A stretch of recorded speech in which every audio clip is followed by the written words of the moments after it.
Penyakit itu banyak. Ada yang terkait metabolisme dan genetik. Ada yang terkait infeksi, mikroorganisme. Ada yang terkait idiopatik kayak cancer. Jadi aku nggak setuju kalau dibilang bahwa 90% penyakit dari pikiran.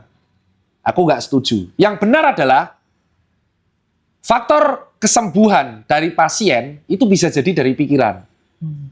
Oke? Tugas dokter itu membuat pasien tidak menjadi lebih parah. Ya. Yang membuat pasien sembuh itu adalah dirinya sendiri, yaitu sistem imunitasnya. Dokter tuh hanya membantu sesuai dengan apa yang dia pelajari supaya tubuh itu bisa beregenerasi.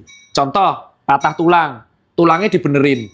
Tapi yang membuat tulang itu nyambung apakah dokter? Tidak.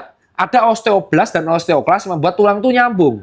Ya, jantung. Apakah jantung ada gangguan? Terus dokter jantung langsung benerin? Tidak. Dia hanya memberikan obat-obatan dan mengatur gaya hidup supaya jantungnya bisa normal. Diabetes mellitus. Dokter penyakit dalam akan mengontrol gulanya supaya dia tidak jatuh ke dalam keadaan hiperglikemia yang sangat parah. Ya, itu yang sebenarnya teman-teman harus tahu. Tugas dokter itu membuat orang tidak semakin parah dan mengontrol pasien yang datang supaya dia bisa terbantu kesembuhannya. Nah, kesembuhan itu betul salah satu faktor utamanya come from yourself. Kalau kamu terlalu insecure, overthinking, itu akan membuat hormon stres naik, yang akhirnya kamu nggak sembuh-sembuh.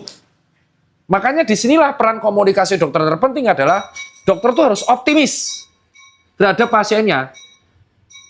Nah, kalau kamu ketemu saya, wah saya nggak bisa sembuh, goblok. Saya gituin. Dokter itu, even dengan kemungkinan 1% sembuh, itu akan optimis. Karena yang membuat PD pasien sembuh itu adalah dokternya. Kalau pasiennya sudah pesimis, di circle yang toksik, itu penyakitnya nggak akan sembuh-sembuh.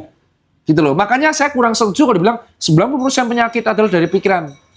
Penyakit itu bisa datang dari mana saja. Tetapi salah satu faktor penting yang membuat pasien sembuh adalah pikiran pasien itu sendiri.